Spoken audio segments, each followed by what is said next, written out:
We're working to get more information on a criminal investigation involving the actions of an off-duty Tucson Police Department employee. The employee's name is being withheld pending formal charges. We're told the employee is a community service officer who was hired back in 2021 and has been placed on leave without pay. New details tonight on the fire that razed two historic churches in Douglas, Arizona. They caused major damage and forever changed what is believed to be the only block in the country to have a church on every corner. Yeah, the original goal was to restore both St. Stephen's Episcopal Church and the First Presbyterian Church to their former glory. We are learning tonight the plan now is to tear down the churches and build new. 13 News reporter Alex Valdez met with one of the church leaders about what's next.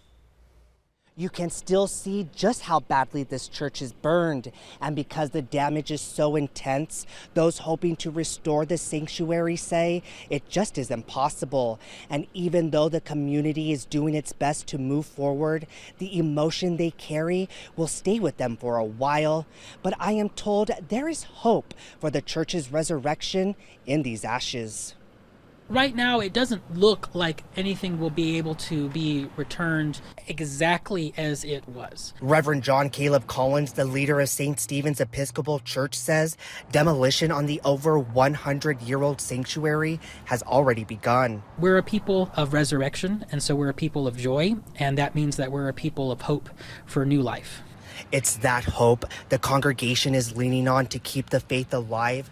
Reverend Collins says even during these difficult months, there are signs. A miracle, he says, shows God is still with them. Finding the contents of the columbarium unburnt and intact is nothing short of a miracle, in that you could see how hot the metal got. It melted, and yet the wood was not burnt at all. Even inside, the plastic was not even discolored. The plastic that contained the cremains was not even discolored. And I can't explain that other than to say I think that this is just one way that God is saying it's the people that matter. Rick Bokel, the project manager for the demolition, says he was in disbelief when he was able to recover those urns, shocked the columbarium had no fire damage, considering they were found on the west side of the church in the heart of the flames. I entered the church, honestly, I'm a believer myself, so I asked God just to lead the way, and he led me right back to that section, and I noticed it, and I saw that there was some delaminated wood there from the heat and all that fire and everything. I pulled it apart. I saw that's where the urns were.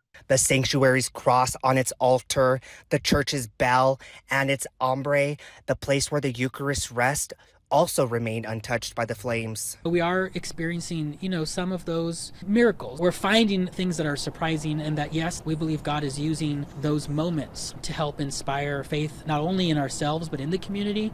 Just this past month, the church held a deconsecration led by its bishop, where members came together to give thanks and say goodbye to the old while welcoming the new. And basically saying that it is okay that is going to be demolished. And it's also a reminder that the people are the church, and we will be able to consecrate a new sanctuary when that time comes. Now the goal is to have St. Stephen's fully demolished by mid-September. Reverend Collins says the future is already being discussed. Although details are limited, they hope to build a new sanctuary here where the old one once laid. And once demolition is complete, they hope to move their services back into their parish hall, which was not touched by the fire. This upcoming Monday, officials will meet to discuss the future of the First Presbyterian Church. We'll of course keep following that and bring you the latest. Reporting here in Douglas, Alex Valdez, back to you.